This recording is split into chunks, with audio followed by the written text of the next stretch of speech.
Tensions across the Middle East have entered one of their most dangerous phases in recent history, with Israel placing one of its most sensitive regions under high alert as the conflict expands into a multi-front confrontation. The developments unfolding around Dimona, widely believed to be associated with Israel's nuclear infrastructure, are not isolated incidents, but part of a rapidly evolving war that now stretches across Iran, Lebanon, Yemen, and critical global maritime routes. On March 30, Israeli authorities issued a red alert in the Dimona region following intelligence warnings of potential incoming threats. This alert reflected growing fears that even the country's most secure and secretive locations could now be targeted. The move came amid a surge in missile launches, drone interceptions, and escalating military activity across multiple fronts, signaling that the conflict has entered a new and more volatile stage. The warning was triggered in part by recent actions from Yemen's Iran-aligned Houthi movement, which formally entered the war on March 28. This marked a critical turning point. Until then, the conflict had primarily involved Israel, Iran, Hezbollah, and the United States. With the Houthis joining the fight, the geographic scope expanded dramatically, bringing in a force capable of launching long-range missiles and drones from over 1,500 kilometers away. The Houthis confirmed that they had launched ballistic missiles toward Israeli territory, specifically targeting what they described as sensitive military sites. Israeli defense systems intercepted these missiles, preventing immediate casualties. However, the strategic implications of these attacks were profound. For the first time in this war, Israel was facing direct threats originating from Yemen, opening an entirely new front far beyond its immediate borders. At the same time, Iran has intensified its own missile campaign against Israel. In recent days, multiple waves of Iranian ballistic missiles have targeted southern Israeli cities, including Dimona and nearby Arad. These attacks have caused injuries, damaged infrastructure, and exposed vulnerabilities in Israel's air defense systems.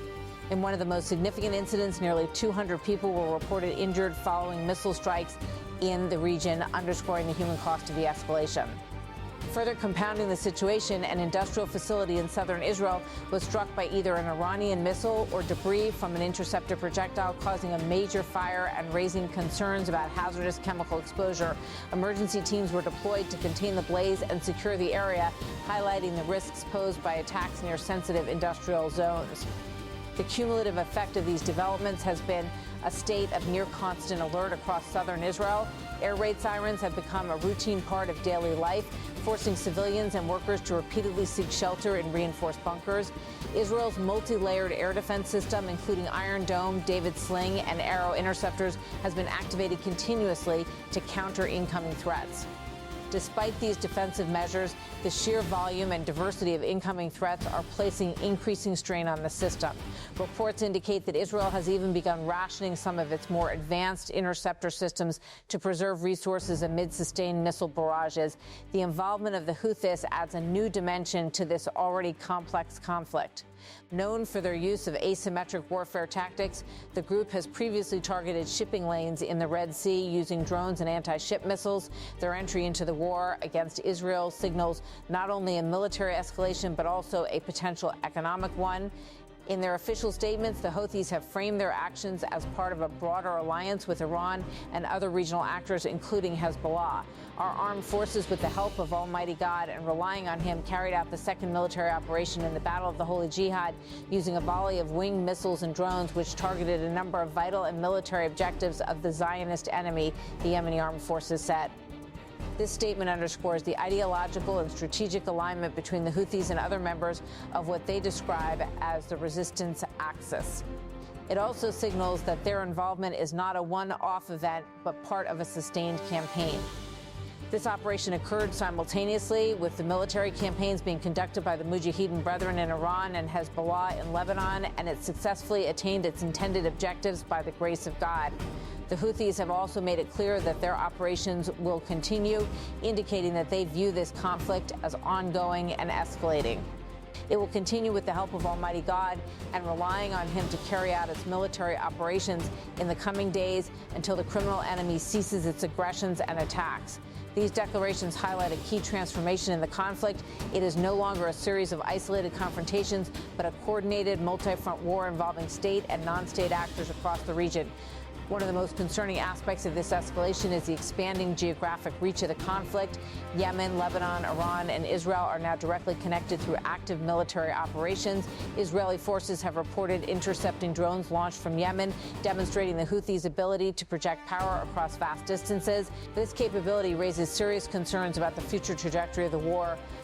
If non-state actors like the Houthis can successfully strike targets over such long distances, it significantly complicates defense strategies and increases the risk of further escalation. Beyond the immediate military implications, the conflict is also beginning to affect global economic stability.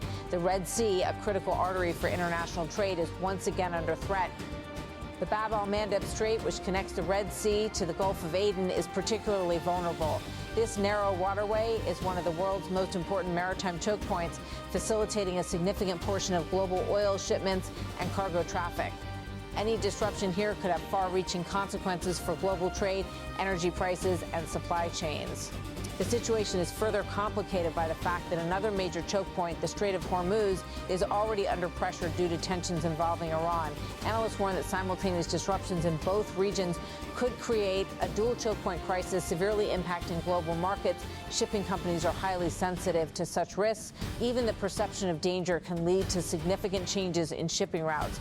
Vessels may choose to avoid the Red Sea altogether, opting instead for longer routes around the Cape of Good Hope. This can add weeks to transit times and substantially increase costs, creating ripple effects across global supply chains. The Houthis appear to be leveraging this vulnerability through a strategy of controlled escalation.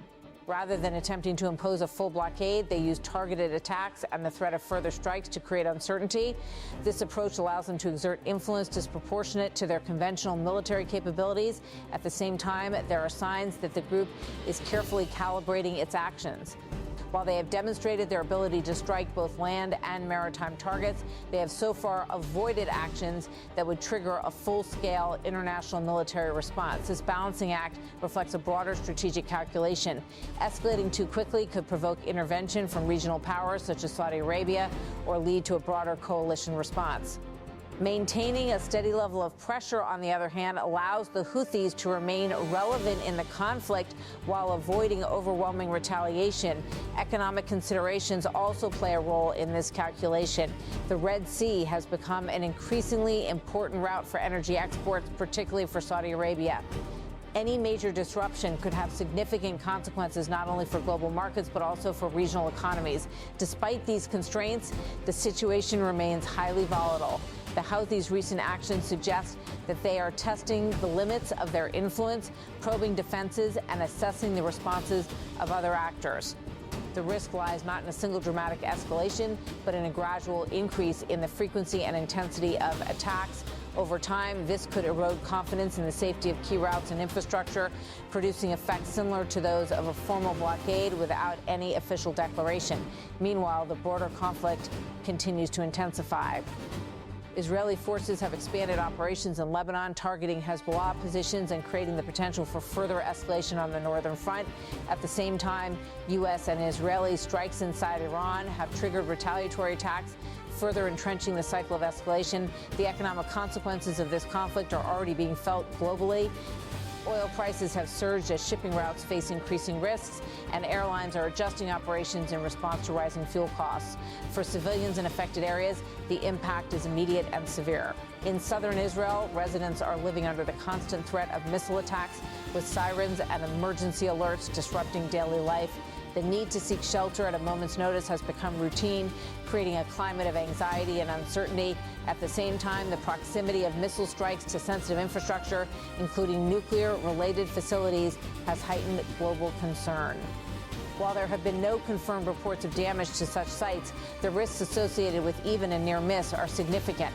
The situation is further complicated by the involvement of multiple actors with differing objectives. Iran, Israel, Hezbollah, the Houthis, and the United States are all pursuing their own strategic goals, making it difficult to predict how the conflict will evolve.